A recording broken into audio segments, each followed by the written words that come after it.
Então vamos lá, a gente vai continuar a nossa conversa sobre a voz do silêncio. E esse terceiro fragmento, o terceiro capítulo, né, ele vai falar sobre as ações, as práticas, né, e se desdobram basicamente em dois caminhos. Um caminho da meditação e um caminho, né, das ações virtuosas, as virtudes, né, que são as ações. E aí, segunda passada, a gente falou sobre a meditação, o caminho da meditação, os 4 estados mentais, chamado Dhyanas. E, e, e aí termina essa conversa sobre o caminho da meditação, que é o mais elevado, mas também é o mais difícil, né? Muito difícil, como Arjuna fala, né?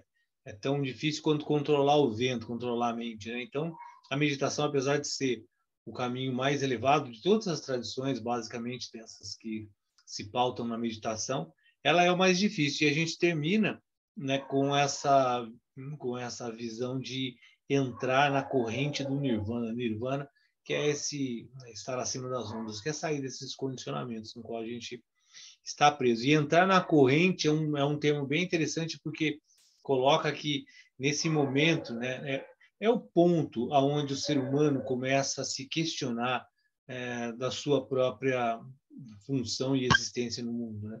Esse princípio de reconhecer que existe algo além dessa matéria impermanente, né? Dessa materialização, essa forma como a gente existe. Aí, quando a gente começa essa busca verdadeira, de forma sincera, né? E esse termo é cunhado como entrar na corrente, né, do Nirvana. E aí é colocado no budismo que, a partir desse momento que se entra realmente nessa busca, alcança-se esse Nirvana após 7 vidas, né? Então, agora a gente começa a falar um pouco sobre esse segundo caminho, que é o caminho das virtudes. E aí ele vai fazer uma pergunta, né? O que é sempre uma relação guru-discípulo, né? Uma relação entre o discípulo e o seu mentor, né? O seu guru. E aí o guru vai perguntar, né? Nesse momento, o que você vê? E aí a gente vai continuar a nossa conversa a partir dessa pergunta e vai começar a entrar, então, nesse segundo caminho, que é o caminho das virtudes. Eu vou colocar o slide para a gente ir acompanhando através dele. Vou fazer aquele truque para dar certo. Bom, espero que, se vocês estejam vendo aí, o verso 202. Observa, que vês diante de teus olhos, ó aspirante à sabedoria divina. É isso, né? Se alguém não está vendo, dá um toque. Eu acho que é isso. Está todo mundo vendo, se estiver Sim, vendo. tá certinho. Então, a gente parou aqui, né? A gente, na verdade, parou no 201, o anterior, onde fala exatamente aquele Shrotapati, que é aquele que entra na corrente do Nirvana. E aí vem, então, né, quando você se depara, né, o ponto é esse, né? Quando a gente entra nessa, né, ideia de que existe algo a se buscar, né? Existe algo além da nossa visão, da nossa existência animal, material, quando se busca, isso é exatamente yoga, né? Yoga é quando se busca essa realidade que está oculta pela mente. Quando entra nesse caminho, quando entra nessa corrente, aí o mestre pergunta, né? O que você vê diante dos teus olhos? O aspirante à sabedoria divina. E aí o discípulo responde: o manto da escuridão que cobre o abismo da matéria. Em suas dobras eu me debato. Sob o meu olhar ele se aprofunda, Senhor, e ele se dispersa com o aceno da tua mão. Uma sombra se movimenta sinuosa como os anéis de uma serpente que avança. Ela cresce, se expande e desaparece na escuridão. Então, o que está colocado, né? O manto da escuridão basicamente é Maia, né? E aí vem o contraponto, que é Guru, né? Guru, que é aquele que tira da escuridão, né? Eu acho que é bem interessante essa colocação, porque na medida que você está preso nesse manto da escuridão, que é Maia, que é a ilusão, que cobre o abismo da matéria. E aí o abismo no sentido de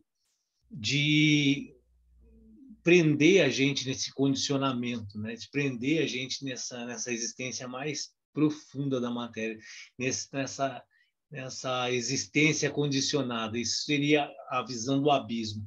E a escuridão é não conseguir enxergar a realidade de forma clara, né? De forma lúcida, né? Que é o princípio de Maia. Então, esse manto que cobre e nos prende à matéria, e aí a gente fica, né? É interessante esse verso, né? Porque essa linguagem de verso ela é muito bonita, porque ela traz uma. Tem alguém que está com o microfone aberto aí.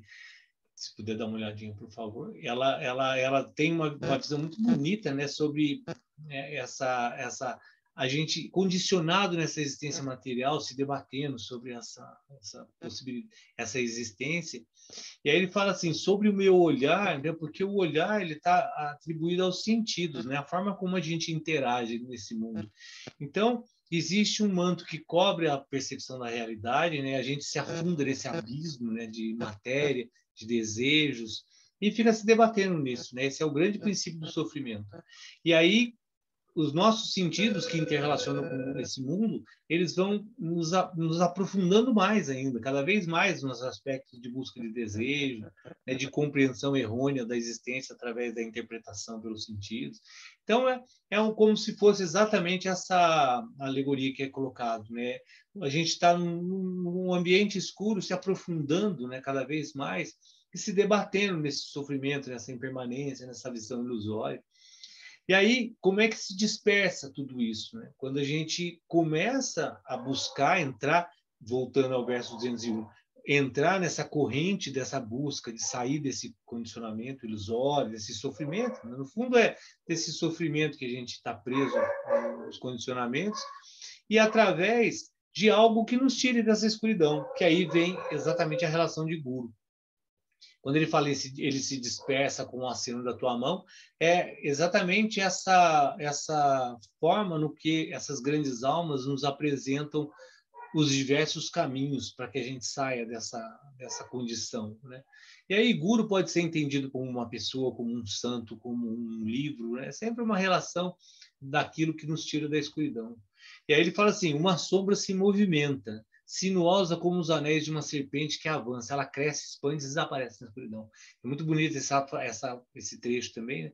Que coloca exatamente esse aspecto de que as sombras são as nossas projeções mentais, né, que a gente cria do mundo, como serpente, né, que vai avançando, mas ela cresce, se expande e desaparece, porque ela é uma projeção mental, né? Ela é uma construção idealizada do mundo, no qual a gente se apega e acredita que é a realidade. Então, essas sombras, elas são as nossas crenças, né? Os nossos hábitos, os nossos condicionamentos, as nossas limitações, aquilo que nos prende, né? Que tece esse manto, né? Usando a mesma linguagem poética, e essas sombras são os hábitos, os condicionamentos e os desejos que tecem o manto que cobre a luz e que faz com que a gente fique preso nessa escuridão, né? No sentido de se debatendo nessa existência, né, animal, de sofrimento impermanente, sem a capacidade de observar a realidade, né, como ela é.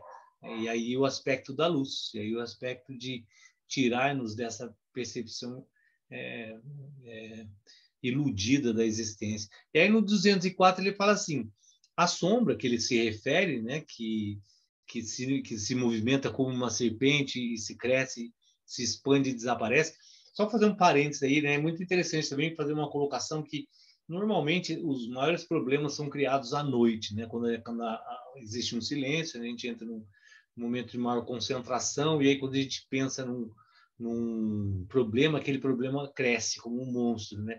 E normalmente ele tira o nosso sono e vai desaparecer em algum momento quando a gente dorme. No outro dia a gente vai perceber que aquilo que a gente achou que era um grande problema, na manhã ele se desaparece. É uma situação bem interessante dentro dessa colocação, né? Que os problemas, as sombras, né? Todos os nossos desavenças, os nossos transtornos, eles vão crescer, se expandir e no momento desaparece.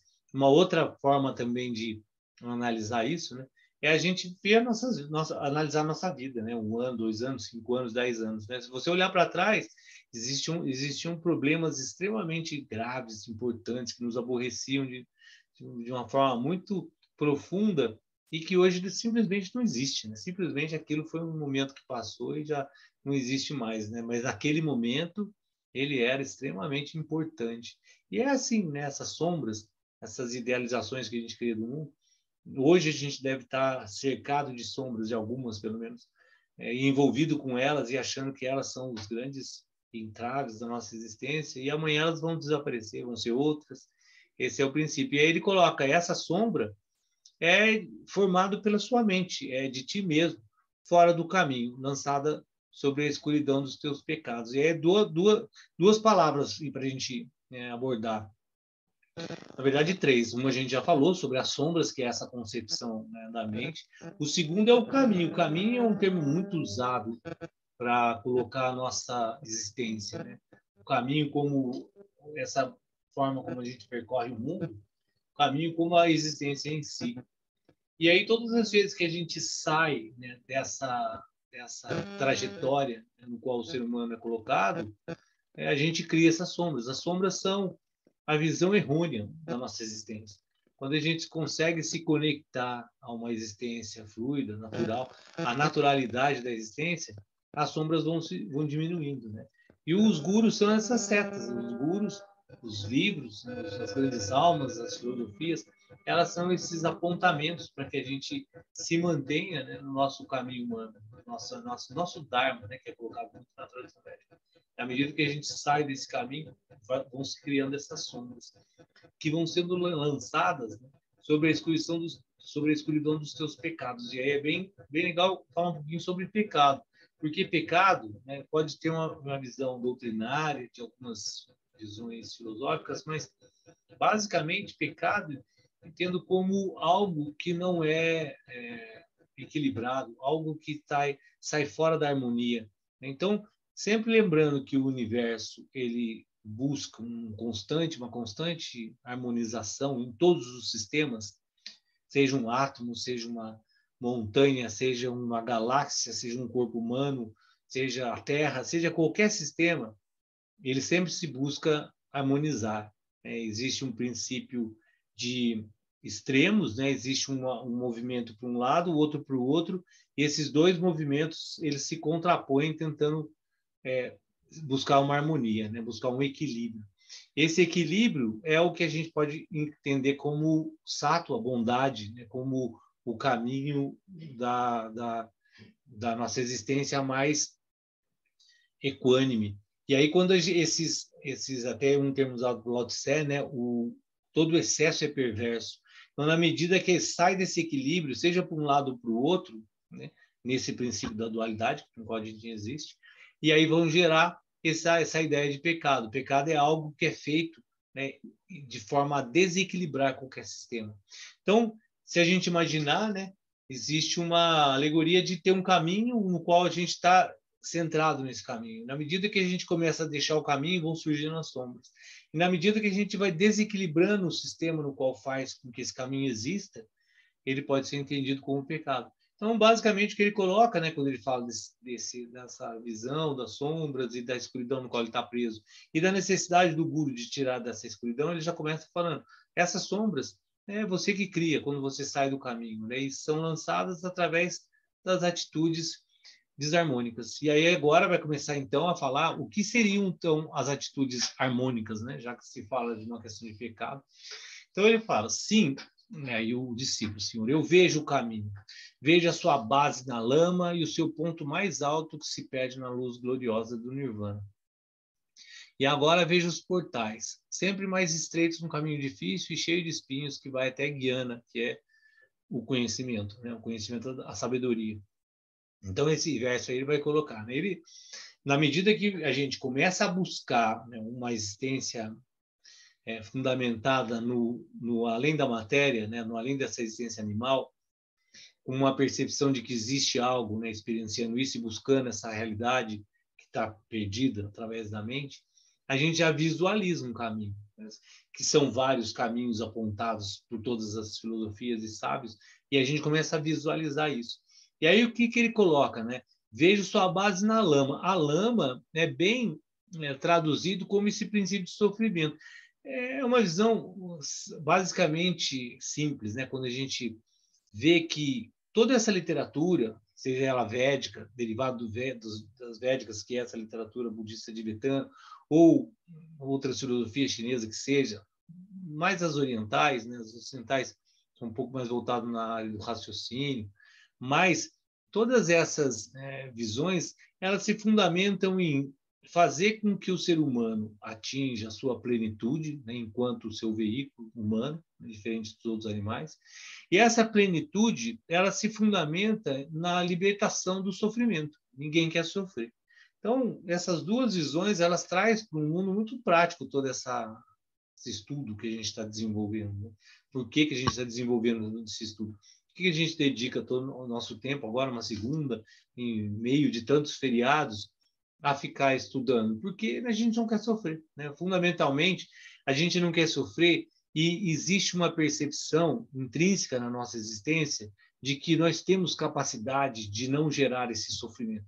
Nós temos um equipamento, um veículo, que é o nosso corpo, mente, etc., que nós podemos usá-lo de uma forma muito mais sofisticada do que a gente usa.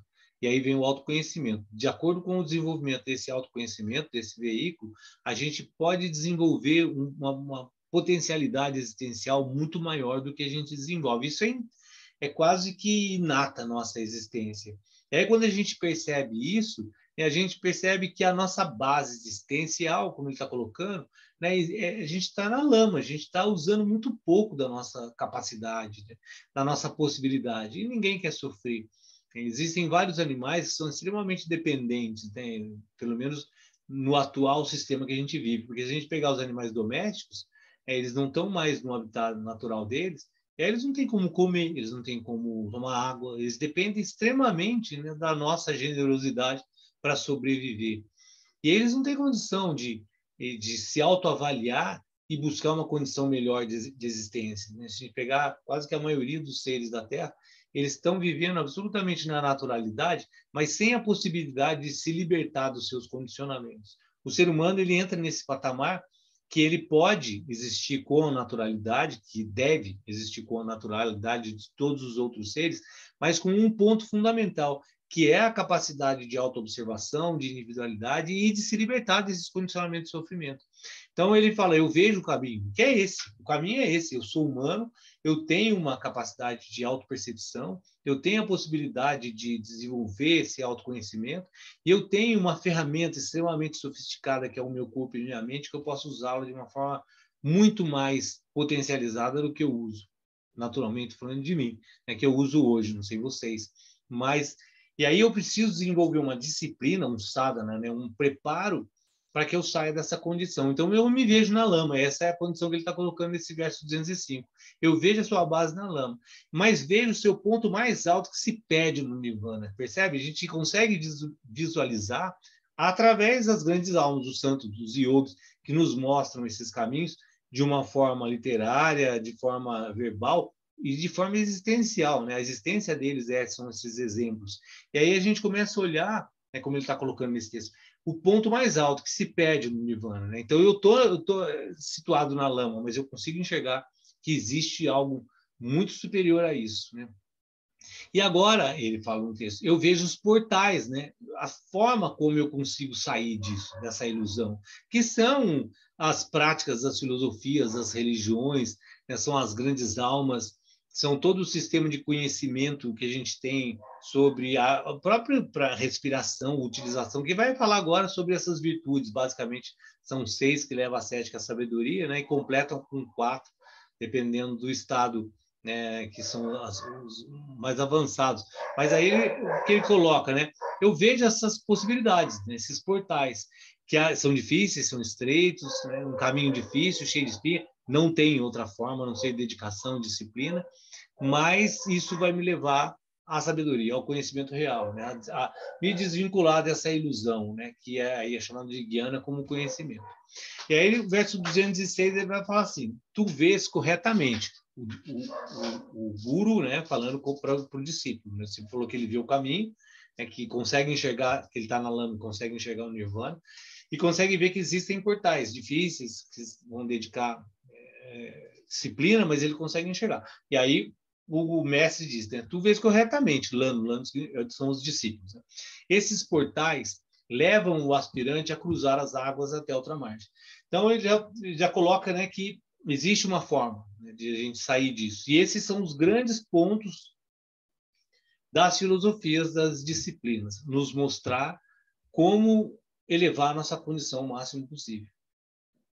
E aí são de diversos caminhos, são diversas formas, né? Tanto o aspecto, né, da utilização do nosso corpo, que é muito tântrico, né, que é usar todo o nosso potencial físico, energético, todas as nossas dimensões, né, como as diversas ações, que aí são chamadas de virtudes, né, parâmitas, que são as virtudes, as ações virtuosas, porque a gente pode ter ações erradas. A gente está condicionado a um mundo de ações. A gente tem as ações que podem ser, a gente pode fazer qualquer tipo de ação, e tem as ações, né, os parâmetros, que são as ações virtuosas, que nos tiram dessa condição, para que nos levem ao outro lado, né, atravessar esse rio, né, a outra margem, no sentido de chegar a esse nirvana, a esse moksha no yoga, esse céu na tradição cristã, enfim, né, transcender essa condição de sofrimento, nessa condição, nesse abismo que ele colocou no verso passado. E agora, então, nesses próximos versos, vai entrar nesses portais especificamente, que aí cada tradição vão ter algumas diferenças, né? Porque são ações que são nos propostas para que a gente, ações propostas para que a gente percorra esse caminho e alcance esse nível de nirvana ou qualquer outro nome que se dê em outras filosofias. Ele vai apresentar, então, esses portais. E as suas chaves, né? Se existe um portal, como é que eu entro? Qual é a chave para eu entrar nesse portal? E aí ele vai falar, a gente fala um pouquinho sobre esses parâmetros que são essas ações. Se alguém quiser fazer alguma pergunta, alguma coisa, fique à vontade, gente, pode falar. Até aqui, antes da gente entrar nos portais especificamente, se alguém quiser fazer alguma colocação. Danilo, pode falar. Eu achei interessante aqui nesse último slide que você colocou, né, o finalzinho dele ali falando, né, para eliminar condicionamentos coletivos milenares. Ou seja, são coisas que a gente vem arrastando há muito tempo, né? Essa frase, condicionamento coletivo milenar, é de Dayananda Sarasvati, não é minha, por isso eu até grifei lá. Uhum. Eu acho essa frase espetacular, eu uso ela em diversos momentos, porque foi legal que você pegou essa frase, até passei por ela sem a devida atenção, apesar de eu ter grifado. Porque o Uhum. que a gente vive hoje, né, é uma forma de ver humana, com olho, nariz, boca, os 5 sentidos, que a forma como o humano entende o mundo, ele é milenar, né? Desde que o ser humano sai da condição lá de para Homo sapiens, etc., ele tem essa forma de ver o mundo. Então, há milhares de anos, a gente entende o mundo condicionado a essa limitação, né, dos nossos sentidos.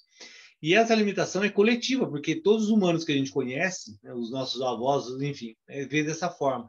Então, percebe que cria a mente, ela é como se fosse água descendo pela montanha, né, as ações, os pensamentos.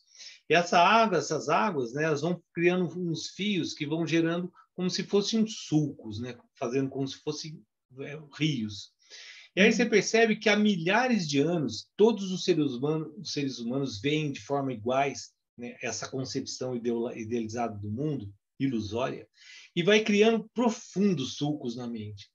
Como sair disso? Né? Sendo que isso foi criado de forma coletiva, todos os humanos, de forma milenar, há milhares de anos sendo observado dessa forma, e criando esses condicionamentos profundos. Percebe como é difícil para que Enraizado, né? que a gente saia desse condicionamento, porque apesar dessas literaturas, desses yogis, desses sábios, eles chegam e falam assim: isso é uma ilusão, né? Isso é uma ilusão mental, enfim. Né? Apesar de ele colocar várias condicionamentos, várias formas da gente entender esse condicionamento, é muito difícil a gente sair dele, porque tá na memória dos nossos ancestrais, da nossa construção humana.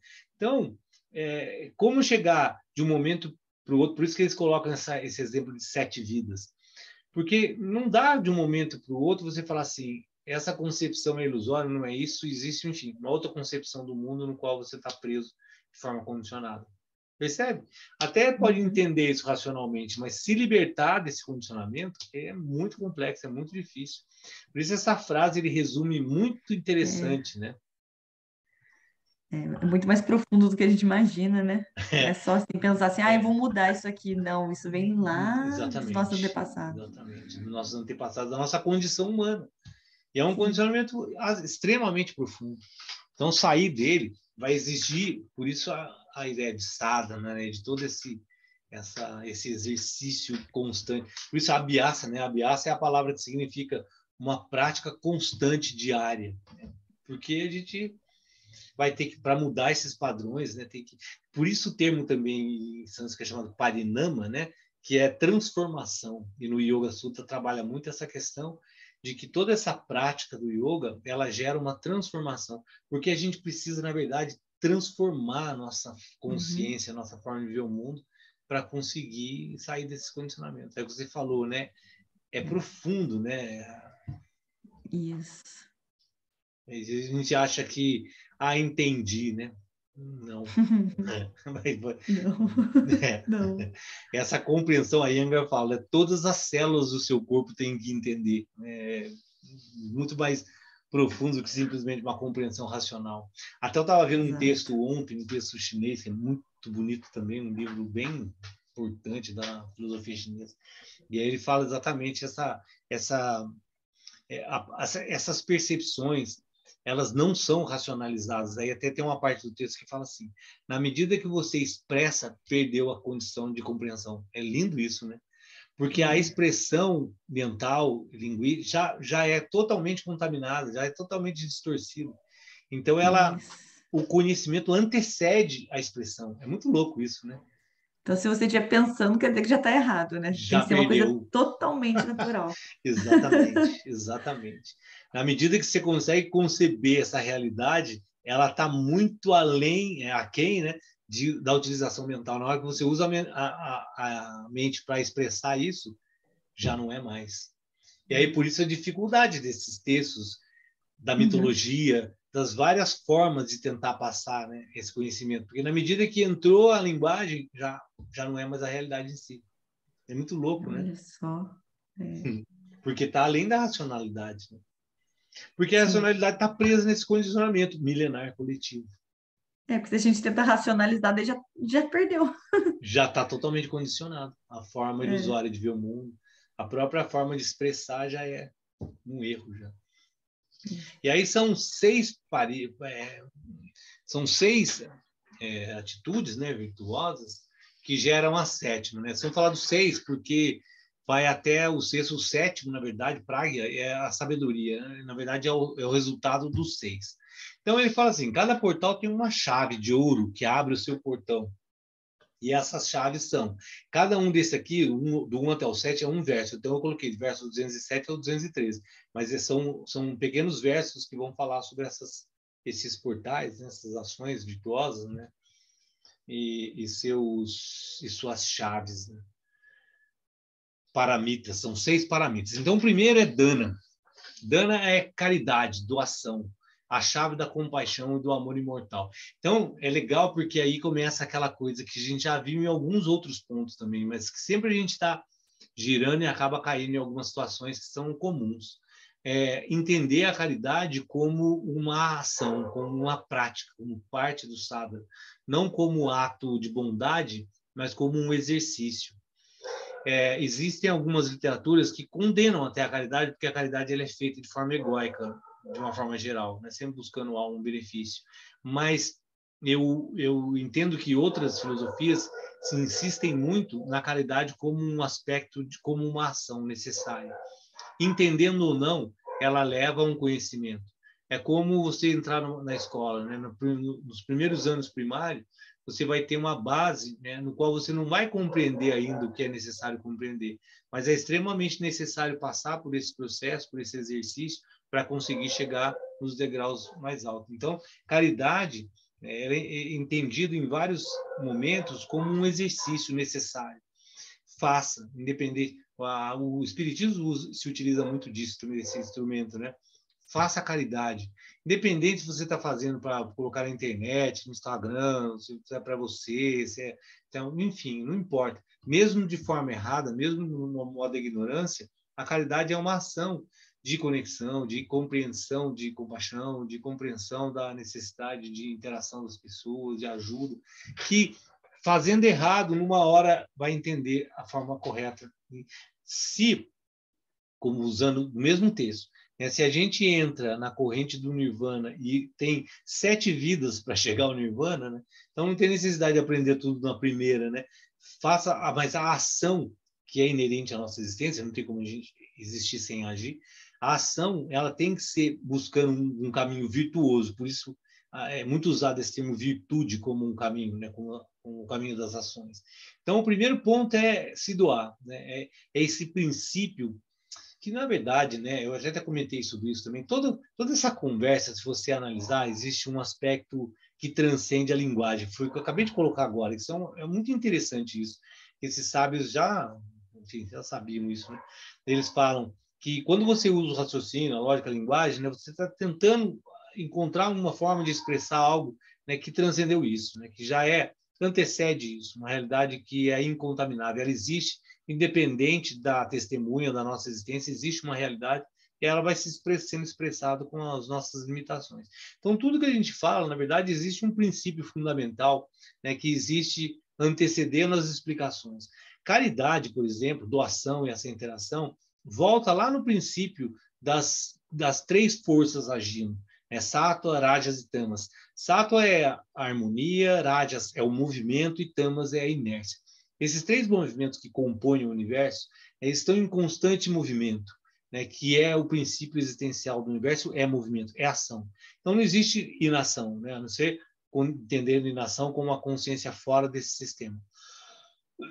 Daí a ação não está vinculada à consciência, mas o universo em si, né, não existe inação no sentido de não se movimentar. Então, todo o sistema ele está movimentando, buscando, como a gente colocou no início dessa conversa, buscando se harmonizar de alguma forma. Então, a gente vê isso na Terra, né? A Terra é um ser, né? E esse ser precisa viver, né? E essa busca de autoafirmação do ser Terra, no qual a gente está dentro, né? Ele vai buscar uma harmonia constante.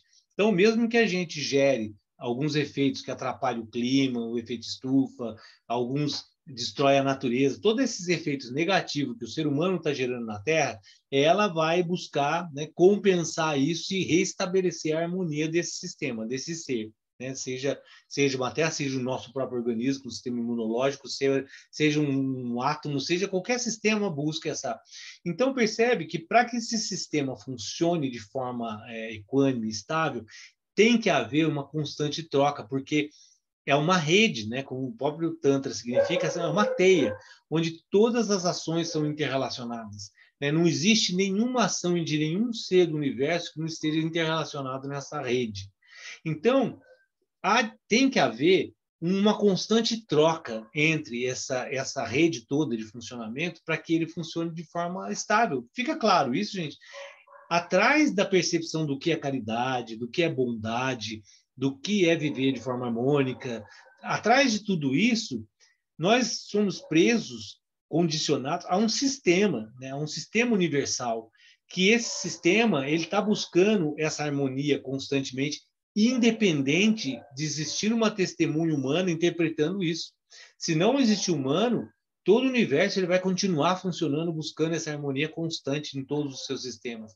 Para que haja harmonia, tem que haver uma relação de troca constante.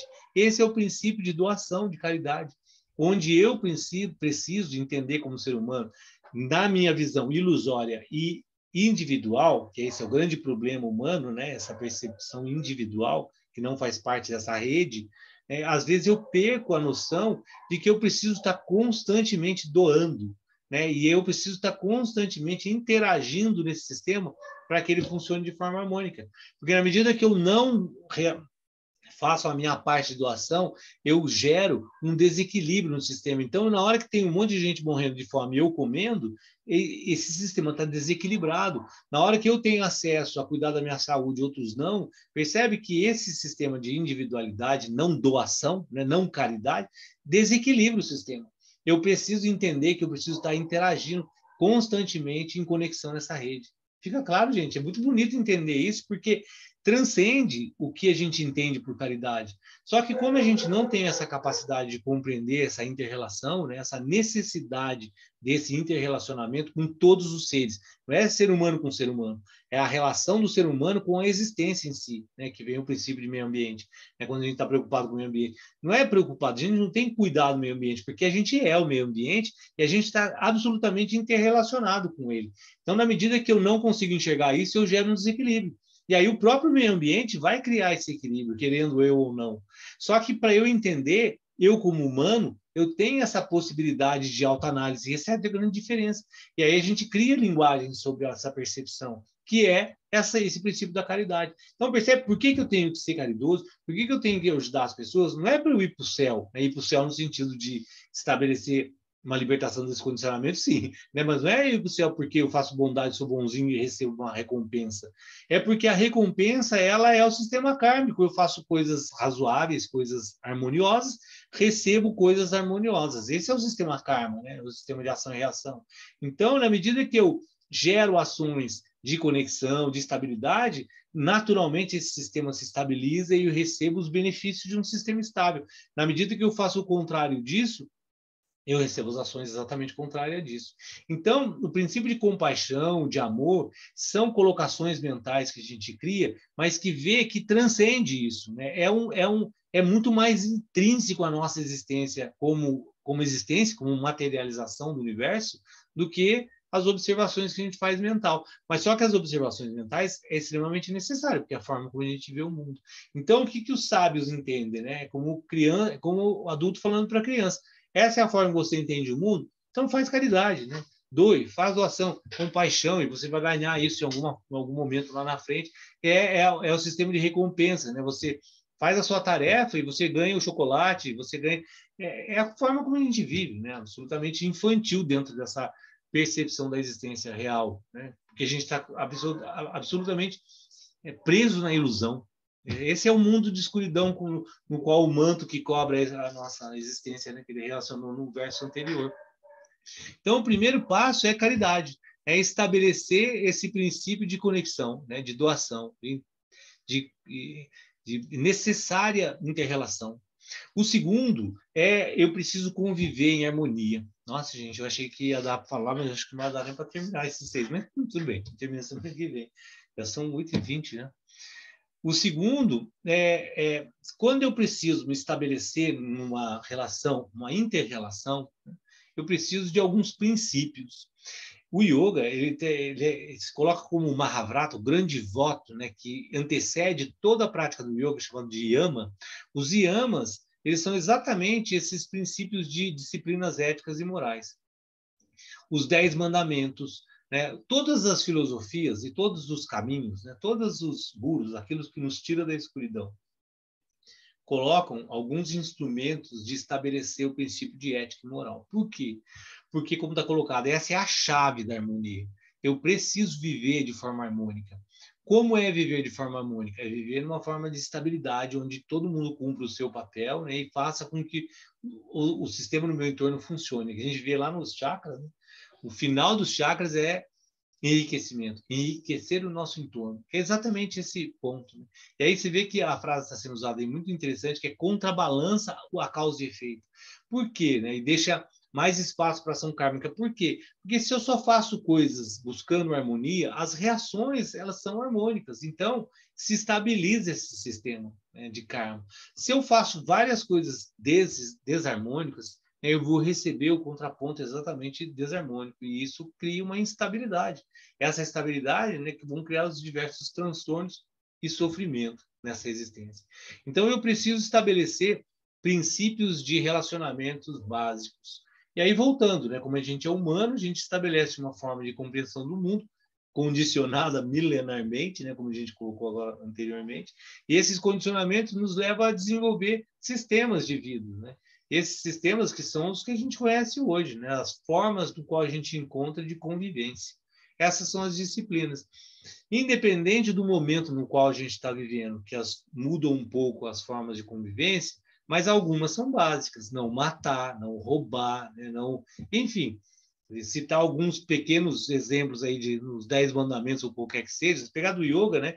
Falar a verdade, controle da energia sexual. Você vê que são princípios básicos de convivência, né? Então, vão se estabelecer algumas regras, né? Essas disciplinas são extremamente necessárias, até porque a gente vive num conjunto absolutamente desnivelado de entendimento do mundo. Nós temos 7 bilhões de habitantes, né? Em torno de 7 bilhões de seres humanos, e com certeza, né, existem uma gama muito grande de formas de compreensão da existência de acordo com a cultura, enfim, com as ações kármicas, né? De acordo com o ponto que cada um existe uma forma diferente, até pelo aspecto mental, né? Construção do mundo através da mente. Existem diferentes formas de entender o mundo. Então, né, tem que ter algumas regras muito básicas para que consiga manter um mínimo de patamar, né, de convivência humana, porque a gente vê hoje mesmo, a gente está vendo, né, pessoas que defendem tortura, que defendem algumas coisas assim absolutamente incabível, né? A pessoa no século XXI, um país com estudo, com tudo, ainda consegue não conseguir enxergar determinadas coisas que são básicas. Então, percebe que existe uma dificuldade, né, para se estabelecer o que é ética, o que é moralidade. Então, se você pegar as escrituras, elas vão se fundamentar em coisas muito básicas, né? Não mata, né? Não rouba, é o mínimo que se pode fazer para desenvolver uma estabilidade moral e ética da convivência humana. Esse é o segundo. Percebe, então, a ordem, né? O primeiro. Qual é a primeira ação virtuosa? Conexão, né? Não existe uma forma existencial de nenhum ser que não seja conecto. Para eu comer, tem uma rede de coisas acontecendo para que chegue comida aqui. Enfim, tudo que a gente está vivendo agora é uma conexão interminável dessa estrutura, né, dessa teia funcionando para que a gente exista. Segundo, a gente existe, estabelece, então, umas condições éticas para que se viva de uma forma razoável. E aí, conseguiu isso, que é o mínimo de condição moral, humana, para existir, o terceiro ponto é Kshanti. Kshanti significa paz, Kshanti significa tolerância, viver em paz, aceitação. Essa é a chave da doce paciência que nada pode perturbar. Perturbar. Essa é uma das principais chaves. No yoga é chamado de santosha, um dos niyamas, uma das disciplinas pessoais, né? O yoga começa na base da prática do yoga com yamas e niyamas, as disciplinas sociais e as disciplinas pessoais. São 5 sociais e 5 pessoais. Nas pessoais, uma é santosha, que é exatamente Kshanti, aqui chamado como Kshanti, que é a tolerância. Tolerância e aceitação é um ponto fundamental, que é eu preciso aceitar as coisas como são e não como eu acho que devem ser. Esse é o ponto fundamental. A mente cria uma ideia do mundo. Eu quero que essa ideia seja a existência, né? Eu quero que aquilo que eu penso do mundo seja o mundo. E todas as vezes que contrapõe a minha ideia do mundo, eu sofro, né? Ou eu gero uma ação, né, que não é natural, não está fundamentado numa naturalidade, para gerar aquela ideia, para concretizar aquela ideia que eu tenho do mundo. Percebe que isso é uma desconexão profunda. Na medida que eu entendo que existe um movimento, né, de leis que regem o universo, e eu preciso aceitar o universo como ele é, e desenvolver essa capacidade de tolerância e aceitação, que não é conformismo, não é então Deus quis assim. No final, Deus quis assim, essa linguagem que o universo é isso, né? E não tem como modificar. Só que eu tenho o princípio da desenvolver a consciência, o último ponto, né? A sexta virtude é exatamente consciência. Na medida que eu tenho a capacidade, sou humano, tenho a capacidade de desenvolver consciência, e aí essa consciência me dá esse princípio de livre-arbítrio, escolher a ação, que é muito pequeno esse livre-arbítrio dentro dos condicionamentos milenares que a gente está preso, né, em toda a nossa existência. Mas existe essa possibilidade de, primeiro, eu gerar consciência e, segundo, eu gerar uma ação, né, consciente, quer dizer, uma ação que eu possa escolher. É só isso que eu tenho de livre-arbítrio. Na medida que eu gero essa ação, eu estou preso ao resultado dessa ação kármica, né, que é o princípio anterior. Tem que estar fundamentado em algo de harmonia. E aí, esse conjunto de ações no qual eu estou gerando de forma consciente e todas as ações de todos os seres que estão no meu entorno, fazendo com que aconteça algo, esse algo que acontece, ele é absolutamente natural, seja o que for. Não existe nada que esteja fora de uma existência natural. Em resumo, né, é aquela frase: está tudo certo sempre, não existe nada errado. Tudo é uma consequência desse movimento. E esse movimento vai me levando a uma experiência. E essa experiência, quanto mais consciente, mais naturalidade e harmonia eu consigo me interrelacionar nesse sistema. Quanto menos consciente, mais turbulência, mais sofrimento, mais transtorno. Então, basicamente, o princípio da meditação, do yoga levar a mente a um estado equânime, é fundamentalmente para que eu consiga ter consciência e harmonia nesse funcionamento geral. Harmonia não quer dizer que ter tudo certo. Harmonia significa eu funcionar de forma natural. E essa natureza, ela está presa a todos esses sistemas de leis. Sofrimento, impermanência, transformação, no qual às vezes a gente não aceita. Na medida que existe essa compreensão verdadeira, essa compreensão leva a esse princípio de aceitação no sentido, eu faço sempre o que deve ser feito, com a maior consciência possível, e vou experienciar a vida sempre como ela é, porque esse é o sistema, não tem como eu mudar. E aí, na medida que entra nesse princípio de conexão e aceitação, se transforma numa caminhada muito mais, né, equilibrada, muito mais equânime, muito mais estável, né, muito mais consciente, porque na medida que eu não aceito, a minha mente se agita, né, os famosos vrits, a minha mente flutua. Na hora que minha mente flutua, eu perco a capacidade de observar o mundo de forma clara e lúcida, eu me apego mais ainda à ilusão, e aí volta àquele verso anterior, onde eu me afundo no abismo com o manto da escuridão. Percebe que é bonito, né, esse texto, porque ele cobre com o manto da escuridão, e aí eu não enxergo mais, né? E aí eu fico perdido nos transtornos mentais, onde a gente vê hoje o grande problema da humanidade são os transtornos mentais, né? No qual a gente entra em depressão, ansiedade. Por quê? Porque a gente não experiencia o mundo de forma natural, né? De forma estável, entendendo o funcionamento da vida, experienciando a vida como ela é. Eu vou parar no próximo, né? Porque são 8h26, mas a gente, para não correr, porque não há necessidade nenhuma de correr. Mas o outro, que é viragya, ou vairagya, que é a palavra mais usada em sânscrito, né? Entendendo que o budismo ele usa Pali, que é uma linguagem que sai do sânscrito, então algumas palavras vão ter um pouco de diferença, mas viragya, né, ou vairagya, significa desapego. E aí percebe que é uma estrutura natural, né? Na medida que eu consigo desenvolver essa compreensão profunda de tolerância, que Shanti, essa paz, né? Essa percepção equânime da existência, naturalmente eu vou me desapegando dessa existência de impermanência, dessa existência de transformação. Eu vou me desvinculando desse aspecto no qual a mente me prende em prazer e aversão. Prazer e aversão. A mente só funciona nesses dois polos. Eu gosto ou não gosto. E aí, na medida que eu estou preso a esse sistema de prazer ou aversão, eu percebo que isso é um sistema. Olha que interessante, né? Não sei se fica claro, mas na hora que eu entendo isso, eu estou entendendo o quê? O item anterior. A mente é um fruto da natureza no qual ela está presa em leis, no qual ela funciona de uma forma característica. A mente ela funciona por ela, porque ela é um ser, ela é uma existência. E ela funciona com essa chave de prazer e dor. Quando eu me identifico com o prazer ou com a dor, eu sofro, porque eu me torno o prazer e a dor. E eu sinto aquilo como se fosse a minha existência, e não como o equipamento que eu estou usando, ele tem essa característica. A mente é um equipamento, não sou eu. O corpo não sou eu. O corpo e a mente são instrumentos que eu estou usando, que estão presos a leis, que ficam presos a esse sistema de prazer e dor.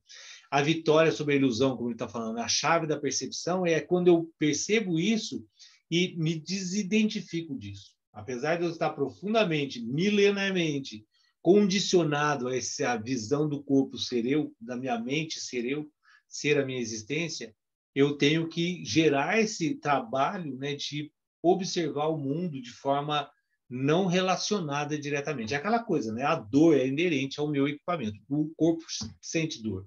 Não tem como eu não sentir. A forma como eu me relaciono com a dor é que posso mudar. Então, eu posso... É como eu já citei isso várias vezes, né? O que um remédio faz, né? Um analgésico faz? Ele corta a conexão da mente com a dor. Então, se eu pegar uma faca e cortar o meu dedo fora aqui agora, esse dedo ele vai ficar doendo, porque é a natureza dele, né, com as terminações nervosas, doer. Só que quando eu tomo morfina, o que a morfina faz? Ela interrompe essa ligação da mente. Então, percebe que a morfina não curou o dedo, não tirou, não refez aquele machucado. Ela simplesmente interrompeu o processo da mente com a dor, a relação da mente com a dor. Então, se eu consigo fazer isso sem morfina, o que eu faço, né? A dor ela vai existir, mas eu posso me relacionar de forma diferente com ela, assim como o prazer. Prazer e dor são os extremos perversos, né, que tiram o equilíbrio. Então, na medida que eu me relaciono com indiferença no sentido de não identificação profunda duas características da mente, né, eu vou vencendo essa ilusão e gerando um desapego no sentido de uma desidentificação com esse movimento da natureza que não sou eu em si, não é a consciência em si, mas a forma como ela está experienciando o mundo. Então, esse seria a outra chave, né? Então, eu vou parar aqui, para a gente, já estão 8h30. A primeira chave é conexão, né? Eu sou parte dessa rede. A segunda chave é eu me relaciono com ela. Então, eu tenho que determinar algumas formas de relacionamento. O terceiro, eu tenho que entender o funcionamento desse sistema e aceitar. Não tem como. Quanto menos eu aceitar, mais sofrimento eu gero, mais instabilidade eu gero nessa percepção do mundo. Então, eu tenho que... Isso é o princípio fundamental de autoconhecimento, chamado de Swadhyaya, né, no yoga. Na hora que eu conheço o sistema, eu começo a aceitar, porque eu sei que a lei da gravidade, independente de existir o Bill Gates, os donos do mundo, os mais ricos do mundo, a lei da gravidade vai fazer você sempre cair. Não tem como não aceitar isso. Entendendo por esse princípio, aceitar todas as outras formas mais sutis, né, mentais, etc. E gerar essa indiferença, gerar essa desidentificação com todo esse sistema no qual a gente se identifica profundamente e se apega no sentido de trazer para a minha existência. Eu sou isso. E aí a gente vai, faltando só 2, né? Aí tem os outros 4 também que completam, mas a gente continua na segunda-feira que vem, que vai falar sobre a vitalidade, a necessidade de a gente gerar energia para tudo isso. Porque tudo isso está preso num veículo, né? Esse veículo é um carro, esse carro tem que andar. E aí eu preciso botar combustível, eu preciso fazer com que esse carro funcione, né? Aí vai vir esse sistema de que é a vitalidade, né? É muito bacana, porque se a gente analisar, né, essas formas como os sábios constroem essas ações, elas são muito didáticas, né? Porque no final a gente somos seres infantis, né? Que precisamos dessa didática toda aí para que a gente consiga existir de forma natural. Mas se você pensar, né? O que a gente deveria ser?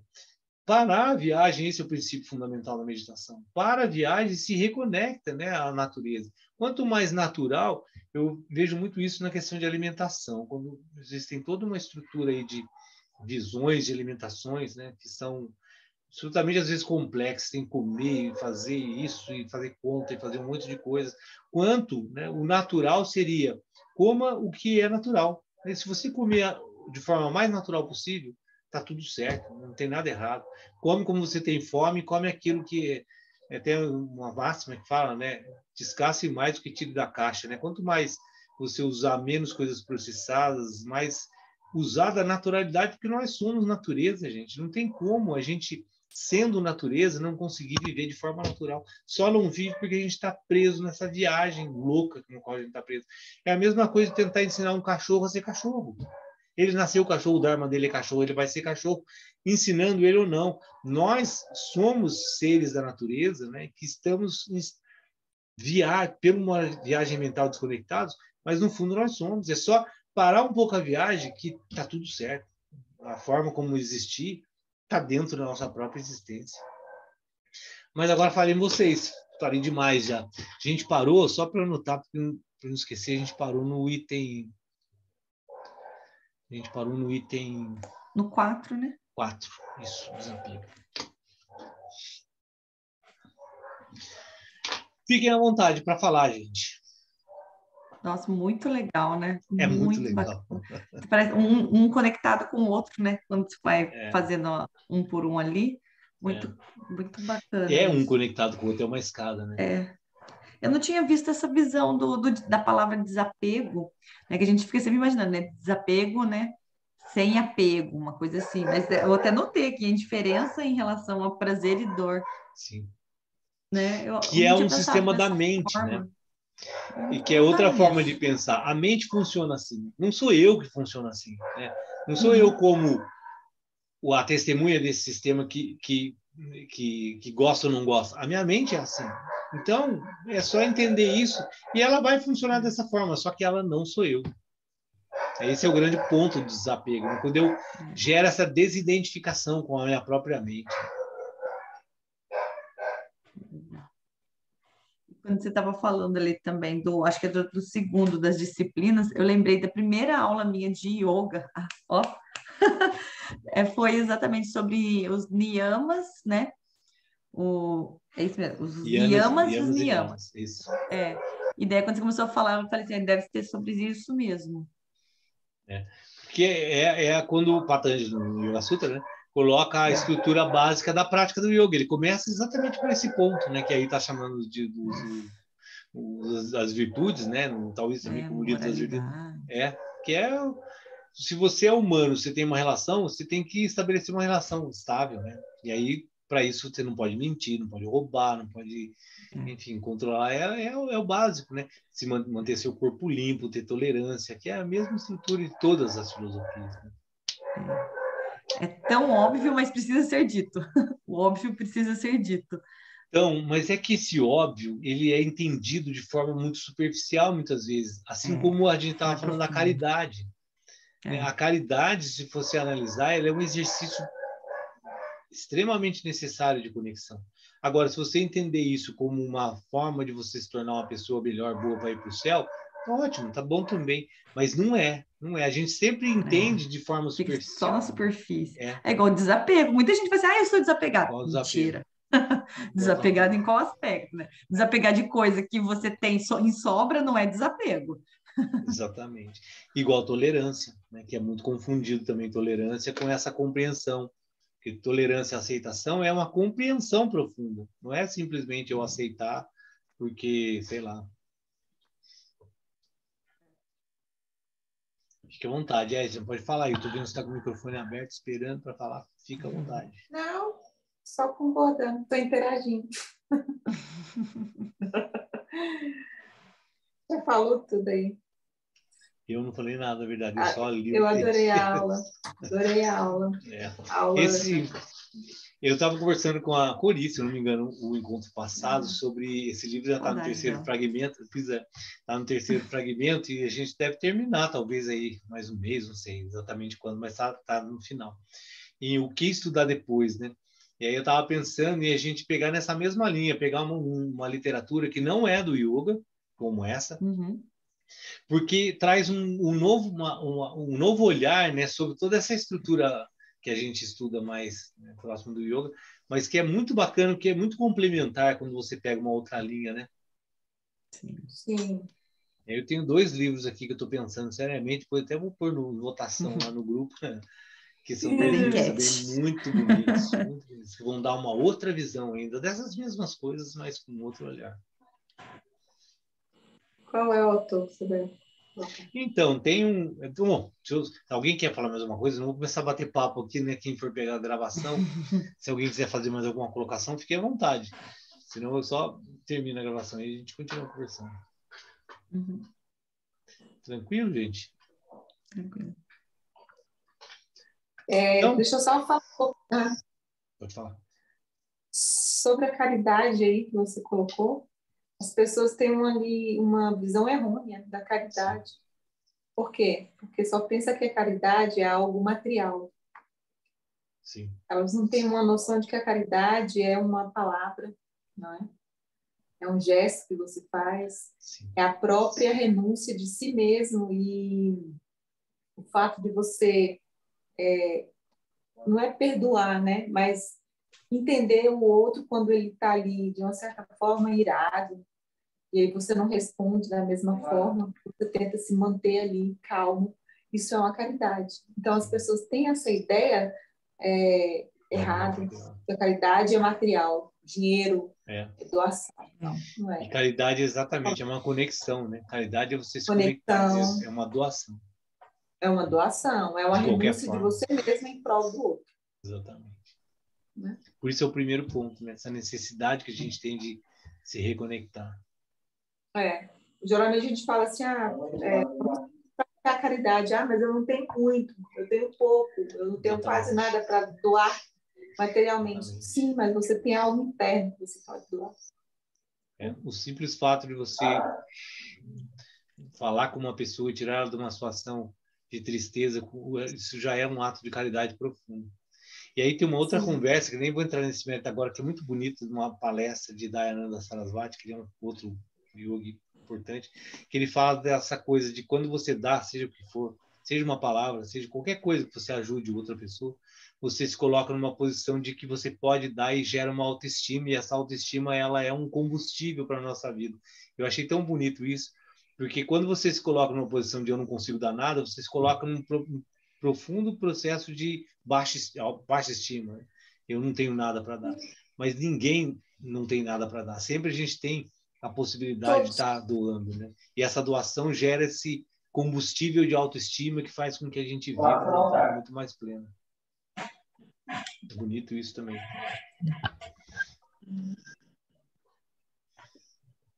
Então, gente, é isso. São 28h40, já para não estender demais. Agradeço profundamente a todos. Obrigada.